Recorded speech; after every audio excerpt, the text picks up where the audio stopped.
আমি আমি বেশি সময় লস করবো না। আমি সকল শিক্ষার্থী, এই যে সকল শিক্ষার্থী, প্রিয় শিক্ষার্থী, তোমরা চুপ করে এই সবাই, এই যে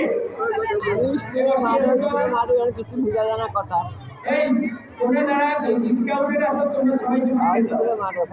অভিভাবক যারা দাঁড়িয়ে আছে তারাও বসে যায়, সামনে চেয়ার আছে। বিসমিল্লাহির রহমানির রহিম। দক্ষিণ স্কুল নদীগড় সরকারি প্রাথমিক বিদ্যালয় কর্তৃক আয়োজিত আজকের মহান 21শে ফেব্রুয়ারি ও বিশ্ব মাতৃভাষা দিবস উপলক্ষে এবং বিদ্যালয় ভিত্তিক বার্ষিক ক্রীড়া সাংস্কৃতিক কুইজ ও কাব্যিক কার্যক্রমের আজকের এই সমাপনী দিনের পুরস্কার বিতরণী অনুষ্ঠানে উপস্থিত আছেন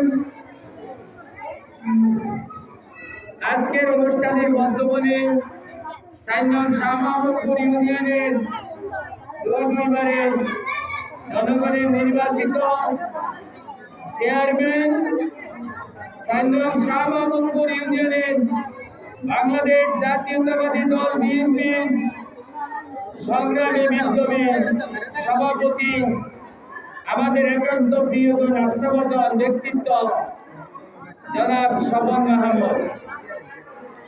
মঞ্চে উপবিষ্ট আছেন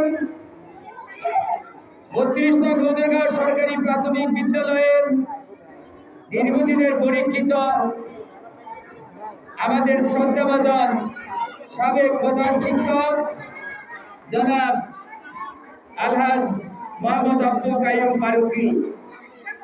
মঞ্চে উপবিষ্ট আছেন বাংলাদেশ জাতীয়তাবাদী দল 4 নং শাহ মাহমুদপুর ইউনিয়ন শাখার যুবদলের সম্মানিত সিনিয়র সহসভাপতি, আপনাদের এলাকারই সন্তান জনাব মোহাম্মদ আরিফ তালুকদার। মঞ্চে উপবিষ্ট বাংলাদেশ জাতীয়তাবাদী দল বিএনপি যুবদল, ছাত্রদল, অন্যান্য অঙ্গ সংগঠনের নেতৃবৃন্দ, মিডিয়ার ব্যক্তিত্ব, সাংবাদিক ভাইয়েরা, ম্যানেজিং কমিটির সাবেক বর্তমানের সম্মানিত সদস্যবৃন্দ, আমার প্রিয় শিক্ষকবৃন্দ, সহযোদ্ধাবৃন্দ, আমার প্রিয় অভিভাবক ভাইয়েরা ও ভাইয়েরা এবং অত্র বিদ্যালয়ের আমাদের ছোট্ট সোনামণিরা, আমাদের প্রিয় শিক্ষার্থী, আসসালামু আলাইকুম। আমাদের এই ঐতিহ্যবাহী নদীগড় সরকারি প্রাথমিক বিদ্যালয়ের দীর্ঘদিন যাবতীয় বিগত দিন থেকে আমরা জাতীয় পর্যায়ের রাষ্ট্রীয় যতগুলি কার্যক্রম আছে, আমরা রাষ্ট্রীয় নিয়ম নীতি অনুসরণ করে আমরা প্রত্যেকটা কার্যক্রম আমরা পরিচালনা করে আসছি।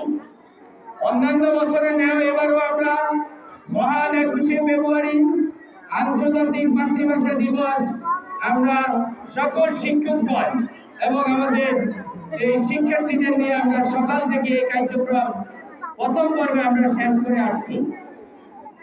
আমাদের অর্থনৈতিক সংকটের কারণে আমরা এই 2টা প্রোগ্রামকে একসাথে নিয়ে আসছি। আমাদের উপজেলা এবং জেলা প্রাথমিক শিক্ষা অফিসার মহোদয়ের